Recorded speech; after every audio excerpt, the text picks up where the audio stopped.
Hi guys, welcome to my YouTube channel. Oh my goodness, that sounds so formal, but hey, I suppose that's how we do it. Guys, my name is Madimo Mimo Mokgosi. For those who do not know me, I'm a survivor of so many things. I've done over 8 procedures. Let me just take everybody back to, it won't be way too back, but back in 2008 I started experiencing chest pains. I remember asking my dad to bring me Gaviscon because we see this on TV and we think that's exactly what we need. And he came home, he didn't have it with him, but he could see that I was so sick I needed hospital attention. So my dad rushed me to the hospital where I saw a doctor and bloods were taken. While we were still waiting for my bloods to be taken, I was starting to develop blood clots on my neck. And the doctor thought this could probably be cancer, blood cancer. But tests were done and the test came back. I remember my dad calling me the following day to say, "What are you doing?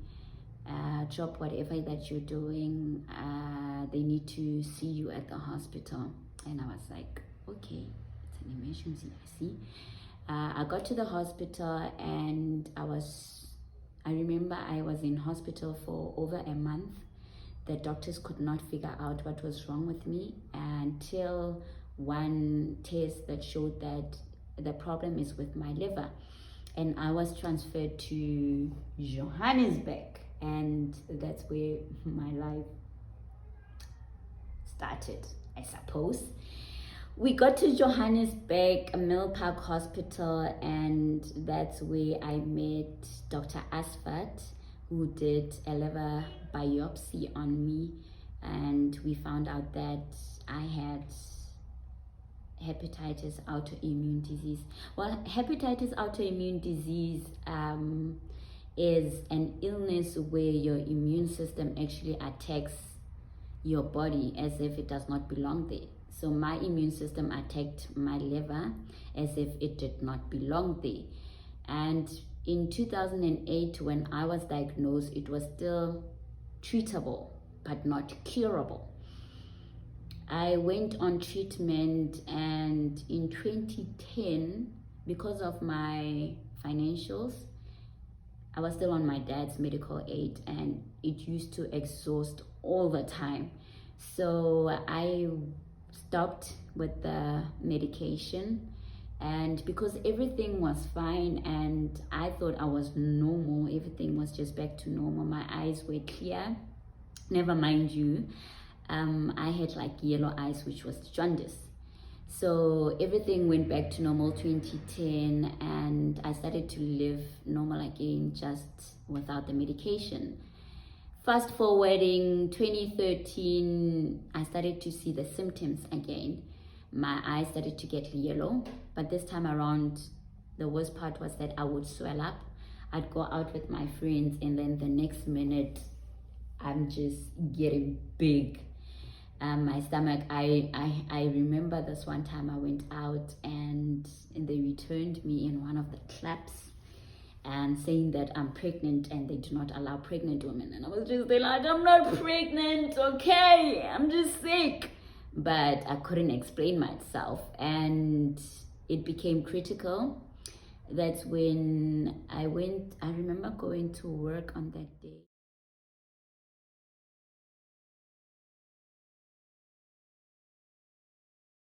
So I left work at lunchtime and I went to Morningside Hospital. That's when I remember getting there and the doctor asked me, "How did you get here?" I said, "Well, I just walked, it's not far from our workplace." And she said, "All this time you've been walking around without blood and we're not letting you go." Had to do blood transfusion, and what turned out to be a checkup actually saved my life. but I was admitted for like a month, and during my hospitalization I was told that my liver was failing and it was critical. I had to meet one of the liver specialists at Donald Gordon, and after being discharged at Morningside, it was the most emotional, hardest journey I had to go through, because at that point I was told the liver was no longer treatable, but I needed to do a liver transplant. And I remember every consultation I went through, it was more of, you are going to die. If we do not get you that liver, you're going to die. But I never saw myself dead in a way. I was so positive, even though I was reminded, it was never on my mind. And the very first consultation that I had with my family in preparation of the liver transplant, I remember when Dr. Buerta said to my dad, 2 things are going to happen to your daughter. It's either we buy her a coffin or we get her a liver, but I'm gonna make sure that we do not put her in that coffin. And years later, I'm still here. So that was 2013 when I had my liver transplant, and we thought that that was the end. Well, I went on the wait list June 2013, and October the 25th, I got a call to say, where are you? And we found a liver for you. And I had to be at the hospital. I didn't stay far from the hospital. I was like 10 minutes away. I got to the hospital and they said, you need to go to ICU where we will do compatibility tests. I got there and the tests were done, and the nurse came back and said, a few minutes later, she was like, have you heard the good news? I looked her with confusion. I said, no. She said, wow, we're operating you in 30 minutes. The liver is yours. Now I'm just like signing papers, like concern papers. I'm not even going through them, but all I knew was that on that day, I am receiving a gift of life and I will no longer be in pain. And I named my baby, my liver, Faith, because with faith, I had a liver transplant that gave me life.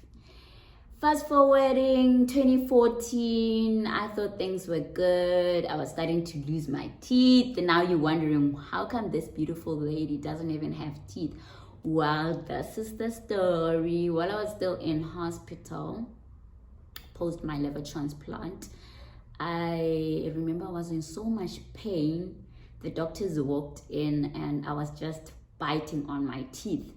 And they asked, what's wrong? I said, all my teeth are in pain. I am in so much pain. I don't even want to talk. I just want to bite on them. And I was sent to go see the dentist. This was post my liver transplant. And the dentist said, we're going to have to remove 8 of your teeth due to damage. And my doctor was like, no, it's not happening. She has just been through so much. Maybe later on stage. Did I not watch my teeth fall out? So we later realized that prednisone, one of my medication, was feeding on both my bones and teeth. I ended up being diagnosed with osteoporosis, where I've got weak bones. That was 2014. 2015, my legs started to grow. I know. So I've got one leg that's just bigger than the other one. I was diagnosed with lymphedema. I experienced my leg swelling and just being normal, swelling every time I went to the doctor, it will actually go back to normal, like make me look like this mad person, until this one time it just stopped going back to normal, but just continued to get bigger and bigger and bigger. And then 2016, I was in contact with someone with TB, but because of my weak immune system, I ended up with miliary TB. Miliary TB actually affected the whole body, every organ, excluding my liver. And that was the most hardest thing. I thought I was going to die. At one point, I couldn't sleep on my sides. I couldn't sleep facing down because I felt like I was just pressing on my lungs. And I did the most painful procedure. I think even today, I told my doctors, if ever I have to do any procedure, give me 0 on that one. And that was the bone marrow test, where they actually drill through your spine, get in the bone marrow. And the doctor went in once, came out, and there was nothing. Went back again, and at least there was something. So they took it for test, and the TB had spread down to my bones as well. And then 2017, I had liver rejection. My eyes started to turn yellow again. And when we did scan, we realized that my bile ducts, where they joined the other person and mine, it was actually narrowing. So we had to put in a stent in. And 2018, I had a cyst removal, and which keeps reoccurring. We're still trying to investigate why I get the cyst. And 2019, this one, it took me a long time to actually accept and take a step to actually go see a doctor. I was starting to develop lumps in my breasts, and we all know, as a woman, when you feel something different in your breast, the first thing that you think is, oh my God, I've got breast cancer. And I think cancer has been my biggest fear of my life, regardless of everything I've gone through. I had to see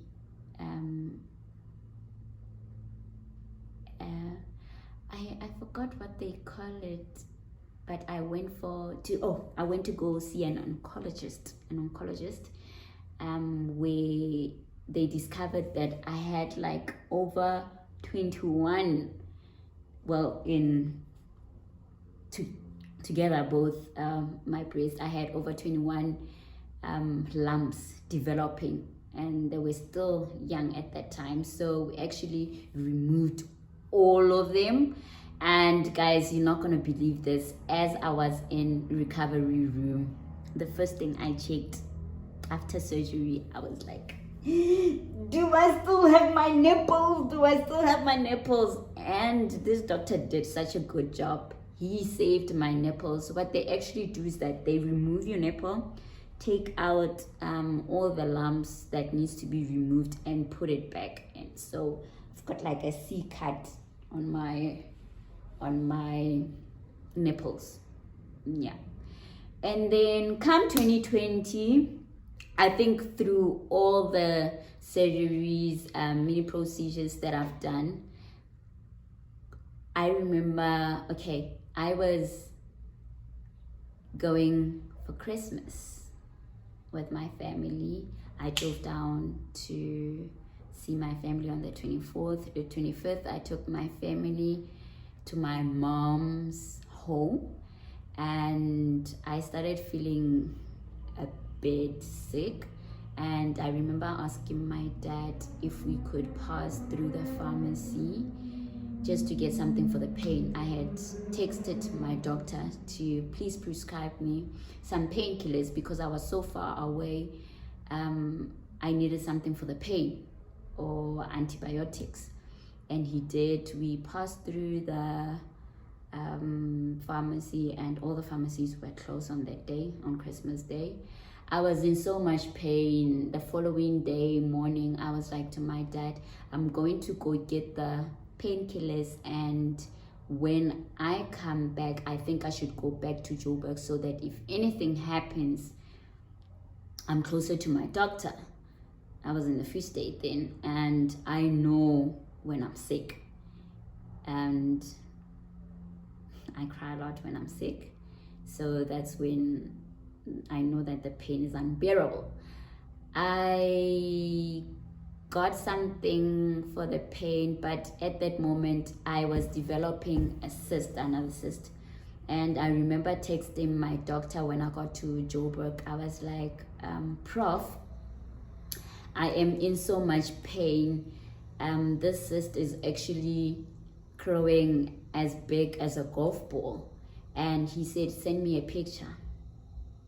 So I had to send him a picture, and he said, okay, I'll organize a doctor, because he was away. I'll organize a doctor to actually remove it while I'm away.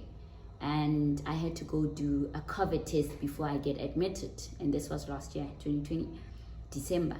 So I went to go do my test, and I was in so much pain. I went back to my doctor and I said, Prof, I don't think I can wait 2 more days for the results to come out. I am in so much pain. I'm actually dying. And my doctor knows when I call him, I think I'm dying.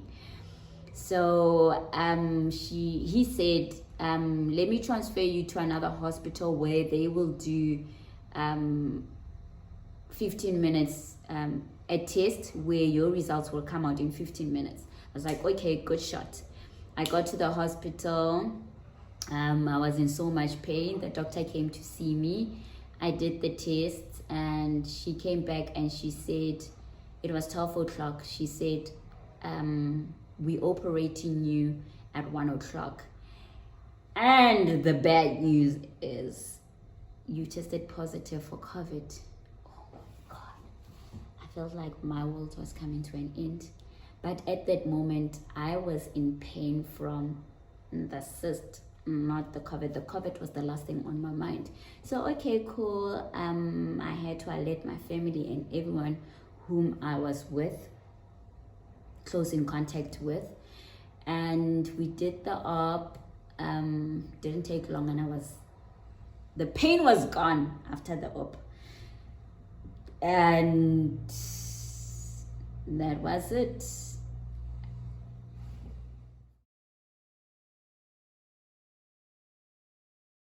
Hi guys, so on my next video I will talk about my COVID experience.